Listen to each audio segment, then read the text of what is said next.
Welcome to the Bringing the Human Back to Human Resources podcast. I'm Traci Chernoff, and I've spent my entire professional career in HR. Each week, we'll explore the delicate balance between people and business with the aim to reconnect the two and create meaningful outcomes. Listen in as I share my own experiences, challenge the status quo, and chat with guests from various industries about our mission to bring the human back to human resources. Hi, everyone. Welcome back to the podcast. You know the drill. Don't forget to rate, review, and subscribe wherever you're catching this episode. And this episode is our monthly Policy Pulse.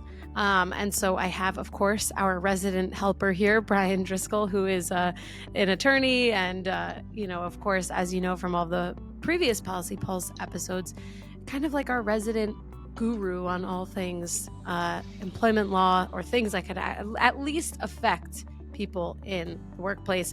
And, of course, with anything else, this is not legal advice, as you know, but more so kind of hopefully a discussion that's a little bit more targeted toward some of you who might need to kind of keep an eye on some things as they kind of come through and happen. And so a lot of what we'll be talking about today might not actually be in existence just yet, but is more so kind of a look forward or something to anticipate should there be any final determinations or decisions that kind of come out of some of these things. So Bryan, of course, will be able to explain a little bit more on those fronts, but we're going to start with talking about the National Labor Review Board, aka the NLRB. And a quick snippet here is that President Trump has nominated James Murphy and Scott Mayer to fill vacant seats on the NLRB. And if confirmed by the Senate, these nominees will restore a functioning quorum to the 5-member board, which has been hamstrung since May and unable to issue decisions. This signals a potential significant course correction in labor law. So, Bryan, I will pass to you because I think there's, even in that one statement, there's probably a lot to unpack. Yeah, so for a couple of months now, the NLRB has not had a quorum. Like you said, five members on the board, but they've only had 3. So they haven't been able to issue any rulings, any decisions. So if these 2 people are confirmed by the Senate, then they'll have the quorum again, and they'll be able to make some changes. What we expect to see, we'll go through a few of them, but what we expect to see are lots of pro-business changes. So removal of some Biden-era decisions, even going back as far as some Obama-era decisions that could be on the chopping block. Interesting. So when we think about some of those decisions, can you walk us through what might be on the chopping block then? Yeah, so we've talked about previously, and I'm sure people have paid a lot of attention to the non-compete issues that have been going around the last couple of years. Same type of thing with confidentiality and non-disparagement provisions. Previously, there was an NLRB decision that held severance agreements that contained confidentiality clauses and non-disparagement clauses could possibly violate employee rights, even if the severance was signed voluntarily. Essentially, keeping them quiet would be against the leaving employee's rights. Mm-hmm. Under the new board, we're anticipating that this would just be removed, reinstating the prior board ruling that post-employment restrictions do not interfere with employees' NLRA rights. And so it would essentially mean that employees would still be bound by confidentiality and non-disparagement clauses. So what that means in practice is that if you're leaving a company and you sign a severance agreement, or at the beginning of your employment with the company, you negotiate a departure package, it will probably include a non-disparagement clause, which means that you can't leave a Glassdoor review that speaks poorly of the company or your manager or the owner. You can't talk with other employees negatively. In practice, a lot of this stuff can be hard to prove, right. But it's still in the contract. It's still something that technically you're bound by. So it's like it could be enforceable if someone were able to figure out that someone were disparaging the company, if they were potentially bound to that.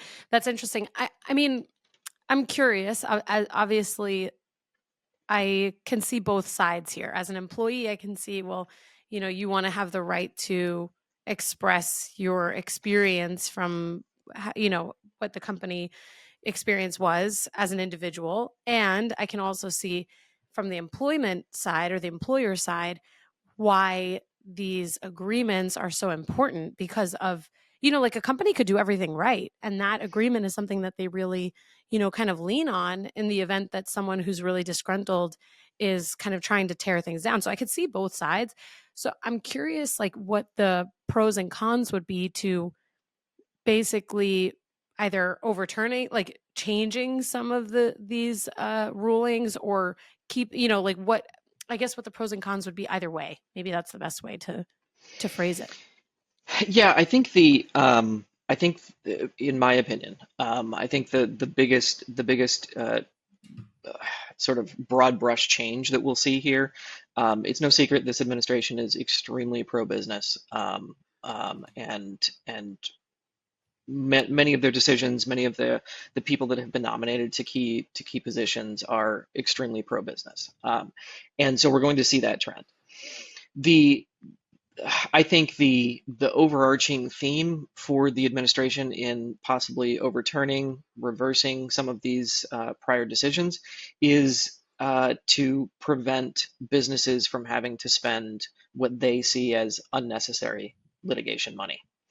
Instead of having to spend money to go after a prior employee for a Glassdoor review and an Indeed review, or for talking poorly to current employees, the company could then use that money to hire more people or put more money into R&D or just save cash. That I think is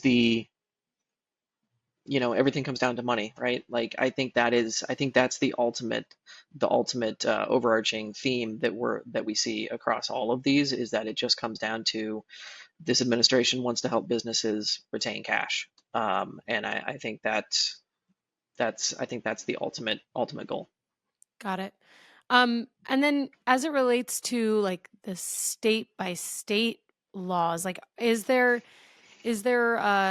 any impact there where this is obviously a national ruling, but then could states have their own kind of set of principles or laws that potentially are more or less strict than the national ruling? So the states can't have anything that's less strict, but they can have more strict, at least for now.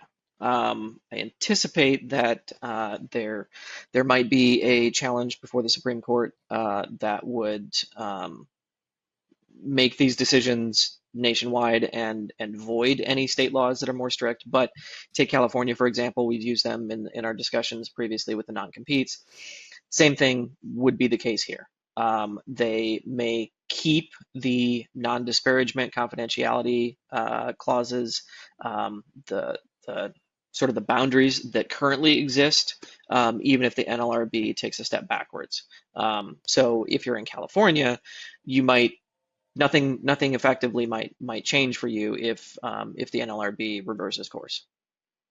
Got it. Right. That makes sense. So I think it seems to me that of course HR leaders are going to have to kind of keep a pulse on some of these things. There are great like newsletters and articles that kind of keep, I'm subscribed to like the Human Times newsletter, and they generally send a lot of international pieces of information actually that could impact HR or the workplace people. And so I would probably recommend to people to find some newsletter that resonates either with their industry or that gives them information that keeps them up to date, because this is something that could have systemic changes with how businesses operate. I mean, the non-compete alone, that's something like, even in my husband's work, they were talking about that in the last year or so. Like, how does that change? Because in a lot of fields and a lot of industries, he's in healthcare, there's there are restricted covenants and non-competes that really put a lot of restriction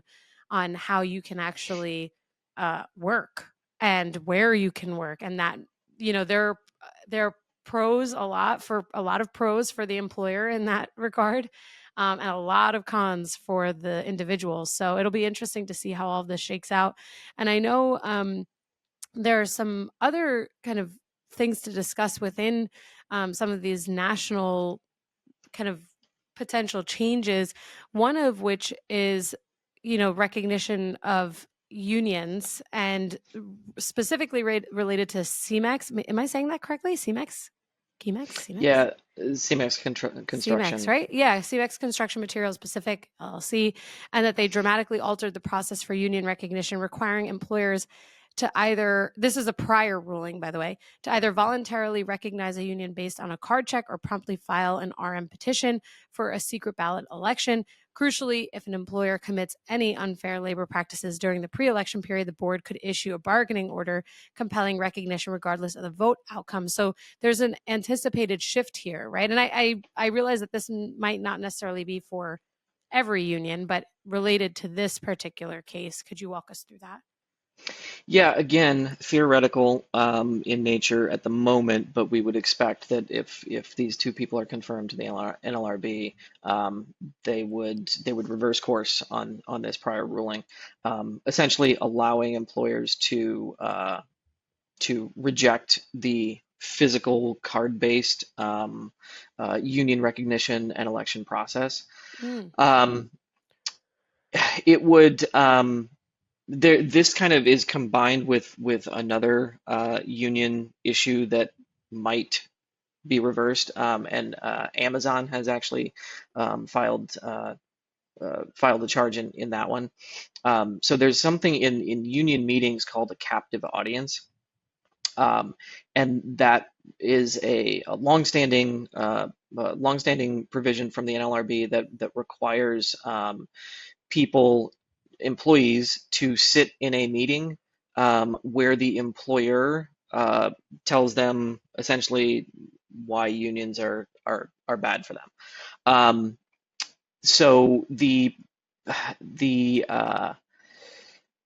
new board could restore, sort of reverse course again on that, for these captive audiences.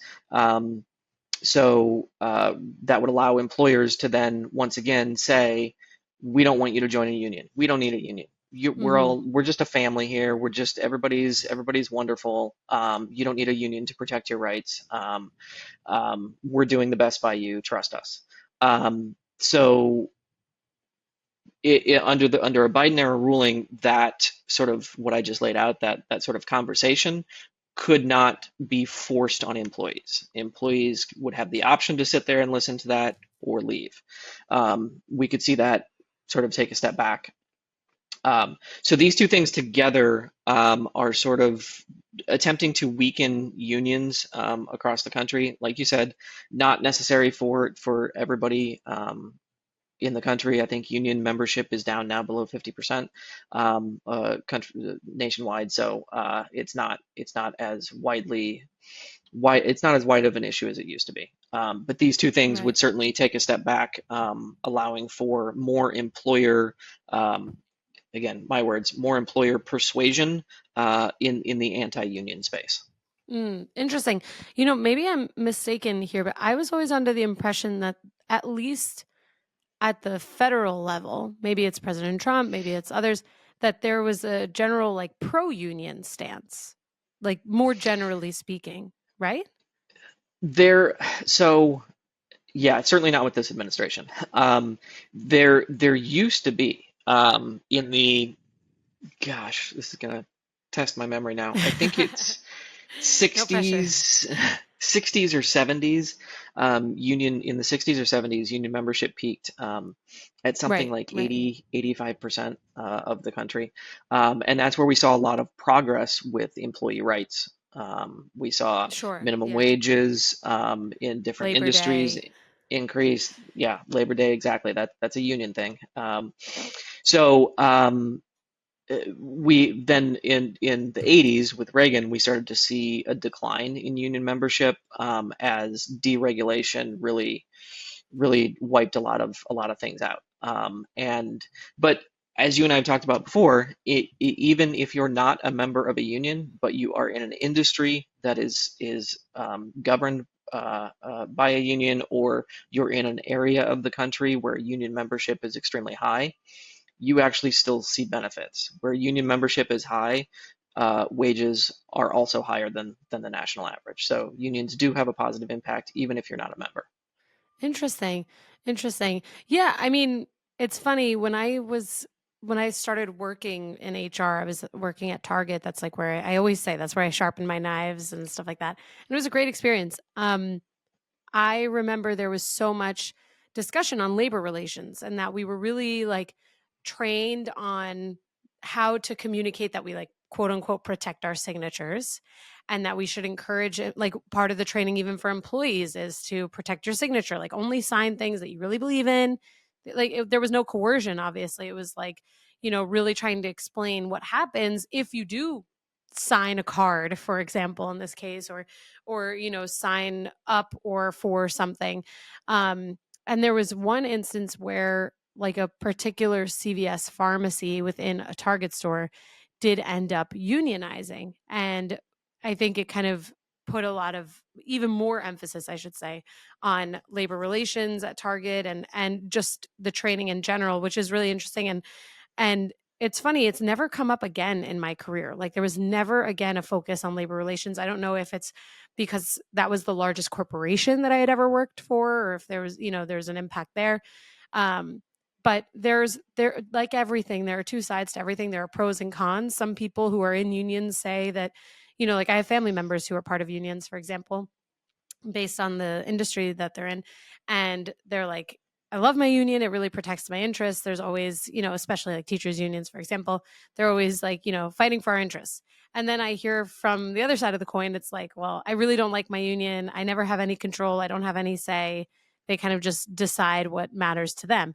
And frankly, that is kind of like the case for anything. You could see both sides. Just because it's a union in two industries doesn't mean that it's going to be properly run or run in a way that people want to see it run every single time. And then I see it on the other side where it's like in a non-union environment, there's so much more control as an employer to be able to change or maneuver and adjust the ways in which we support the teams.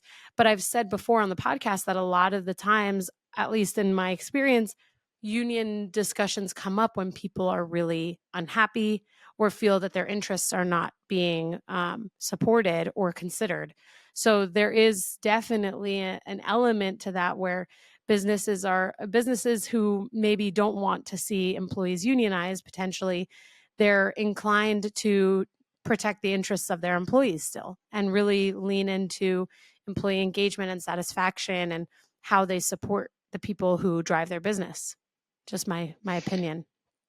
Exactly, and that's where unions can have sort of a an ancillary impact on companies, on businesses that aren't unionized. They see that, okay, this Target is unionizing, this Starbucks is unionizing, um, Yeah. and we understand that it's because employees feel like they're being overworked, underpaid, not getting the benefits that they think they should have.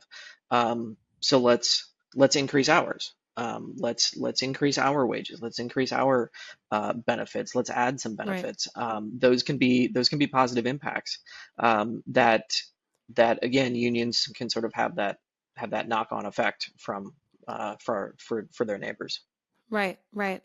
Um, you mentioned deregulation actually as part of this discussion, which is a good segue for us because there is uh, a change, a pretty big change with regard to the Department of Labor and a lot of deregulation that we're seeing here. And so the Department of Labor has launched one of the most sweeping deregulatory efforts in recent memory, advancing over 60 proposals in response to President Trump's executive order to rescind 10 regulations for every new one issued.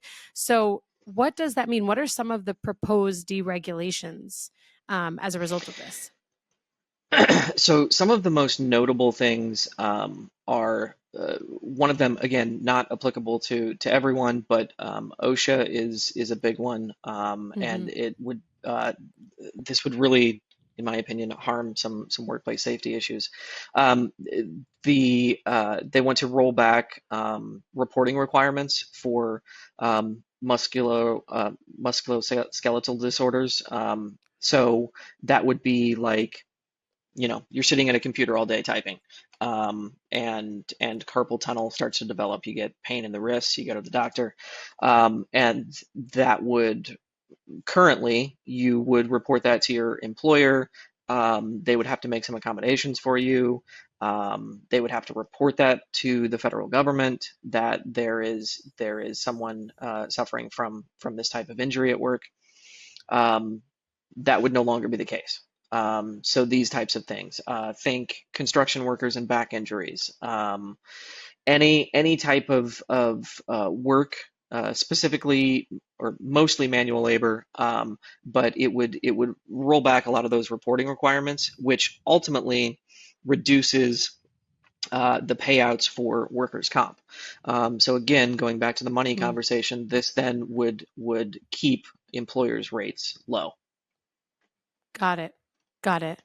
Um, I noticed there was something also on some fiduciary plan changes under the ERISA, which for those who might not know, they're requirements related to really like I mean maybe I'm not an expert in this, but my understanding is like requirements related to any type of like retirement contributions, uh plans that are might be in place. Like for example, I've worked with Fidelity before, and they have, fiduciary rule. They have a fiduciary that they work with, and there are plans, and they're all kind of compliant under the ERISA. But what are some of those revocations that you're seeing under some of these rollbacks? So yeah, like you said, under ERISA, the plan manager, which is often the employer, has a fiduciary duty to ensure that their employees' money is being managed properly, that the fees are normal, Hmm. not outrageous, and those would be rolled back. Essentially, it would be similar to some of the rollback that we're seeing on personal credit cards, and overdraft fees from banks. So that again was a Biden era rule where overdraft fees, I think, had to be capped at like $25 or something. The Trump Right. administration wants to remove that, so they can charge $100 if you overdraft by a dollar or something like that. This is the same Mhm. type of thing. You would see fiduciary duty drop. There might still be some level of fiduciary duty, but you would see a drop in litigation. So if investments are improper, if instead of putting the employees' funds into a whole market fund or diversifying across many different areas, they put everything in, I don't know, they put everything in Bitcoin. 100% of your funds are in Bitcoin, and Bitcoin crashes. That would Mhm. absolutely trigger litigation. And now it might be more difficult for employees to prove that the plan manager failed in their fiduciary duty. I see. I see. Very interesting. Yeah, I mean, I guess I'm trying to better understand this. So basically, the possibility here is that for part of the deregulation is that for every new regulation that's not just proposed but basically approved and issued, 10 regulations will be rolled back. How are those rollbacks decided? Is it like based on this new issue is based on employee benefits, and so we're going to roll back 10 regulations within that category? Like, how is that going to work potentially? I think they're throwing darts. Honestly, there doesn't seem to be there's no correlation. So like if you're Okay. to your example, if you're adding a new rule on or rolling something back on employee rights, um, the other 10 that are eliminated don't have to be related to employee rights. It can be whatever they feel like today. Got it. Got it. Interesting. Interesting. I guess we'll see what happens there. I mean, I know there's one other point here that we kind of have in our notes that I think is probably worth talking about with regard to this deregulation, and that's around the independent contractor rule that was present during the Biden era Department of Labor. But I don't remember what that rule was, other than maybe the potential for misclassification and having to really make sure that you go through like the test, for example, to ensure that contractors are contractors and not employees. But I guess it'll be interesting to hear you kind of explain that. I'll pause for now. Yeah, so the so the independent contractor rule has changed. That is the one thing that we can talk about here that's not theory. Okay. That has actually changed. So the I won't get too in the weeds, but like the the test for whether somebody is an employee or an independent contractor under the Biden proposal was more employee friendly. The Essentially the burden was on the employer to show that this person is not an employee. That has shifted. It is now back to what it was previously, where the burden is more on the employee to show that they are an employee. Um, Mm-hmm. so you have, what is it today? It's almost 60%, I think, of the country that is gig working in some fashion, whether Yeah. full time or Yeah. part time. Um, and that's mostly done on a 1099 basis, independent contractor basis. So what we're seeing is a lot of employees, a lot of workers who are working as independent contractors, and some of those are probably employees. Essentially, for employers and for the HR pros listening, everybody probably already knows this, but the big picture is when you're looking at whether somebody is a 1099 independent contractor or an employee, do you, as the employer, control their work hours, Mm-hmm. what they do, and when? There's more to it than that, but those are kind of that's the big picture item. If you do any of those things, the worker is an employee, not an independent contractor. Mm-hmm. Yeah, I did an episode on this. I can't remember if it was this year or last year, um, but I did talk about how important it is to ensure correct classification, and I shared resources in on where people can go and find the test. And you're right, there are more elements to that, but it is pretty important and it happens a lot. And it's actually something that I've learned in managing a global workforce in the last several years is that the contractor rules that we understand in the US are kind of like held in other countries. Like there are other countries that do prefer there are employees in other countries like in Brazil and Argentina and other places where they prefer to be contractors. I think it's because of some of the tax laws. But the potential for misclassification remains just as high as in other as it does here.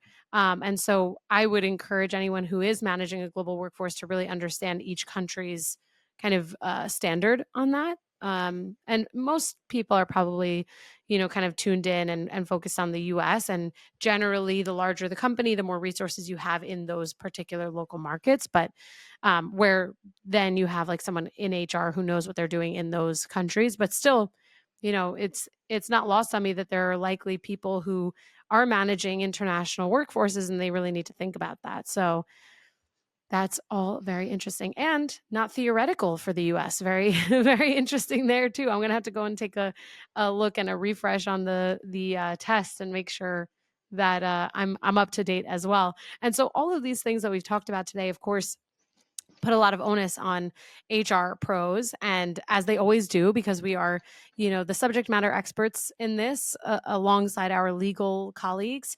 And so there are some things that we should be proactive in, which is really focusing on compliance, auditing our handbooks, of course, preparing for some of these, especially when we think about like union activity, preparing for those types of motions and movements within organizations, tracking all of these changes or potential changes that may come, and then, of course, assessing impact on business ops. And I don't know if there's anything that you want to add here. I obviously went over kind of the high level elements there, but what advice do you have to HR leaders so that they can really think about this and be prepared? So what I was thinking this morning, while putting some notes together for our call today, I was thinking about it like weather. This is kind of Hmm. like a shifting weather pattern. Um, some paths might clear up, and some might get even stormier. But you got to look out the window to keep running with this analogy. You got to look out the window to see where the clouds are. Um, And I think that that's probably the most important thing for HR professionals, whether they're in a 20-person company or a 2,000-person company, is to understand what's on the horizon, to be able to prepare for it. Um, there's just, as you and I talked about before, there's just so much happening right now, and there's a lot of whiplash in the HR space.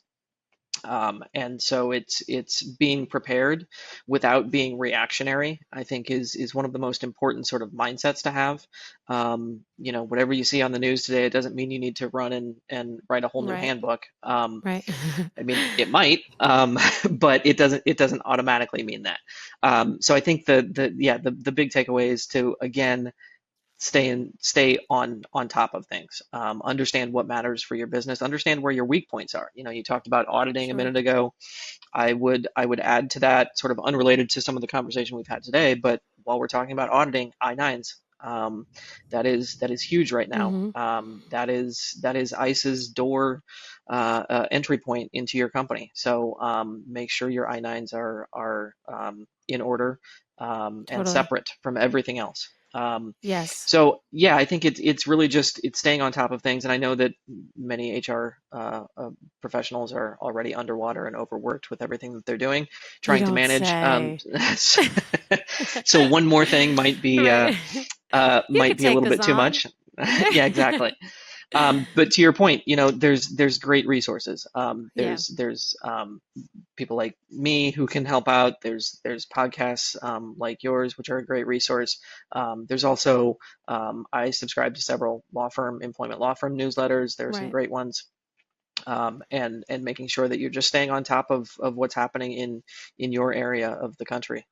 Yeah, totally. And actually, it really is a great time probably for HR pros to think about outsourcing some of this, to your point, like bringing in someone like you to really be able to help navigate some of these things related to their company or their industry or their state. Um, sometimes we're just not the right people to own every single thing, and that's okay. Like I mean, even just to like put it into a different perspective, when I was working still in retail, we went from like one HRIS or HR information system to another. And we were like, we can't manage that migration. Like it's way too much. We have all of these like regular day-to-day operations that we have to manage. And so we brought in a consultant and they managed the migration and it was great. And they did a great job. And so that's like another quote unquote real life example of how sometimes outsourcing these things is really the best way forward, because then you're bringing in a real expert for some of these things who can help you navigate and who can really consult on what changes you need to make versus what changes you need to think about potentially making as time goes on and decisions are made. So Bryan, thank you so much for another great Policy Pulse. I don't know which number this is, but I feel like it's number 5 or 6. I think we've been going strong for a few months here. We have been, yeah, and I think we've got at least another few months of some rapid developments. Yes, I think so. So in that case, I will let you go, and I will see you in another month, as will all the listeners. So thank you so much again for all of your insights and helping us to navigate some of these upcoming potential changes. Thank you, Traci. Appreciate it. Hey, just before you go, don't forget to subscribe to this show so that you are the first to hear when an episode drops each week. And maybe leave a 5-star review and a comment about how much you loved this episode. Plus, if you have someone in mind who would really enjoy this episode, make sure you share it with them. Thank you so much for tuning in, and I will see you next week.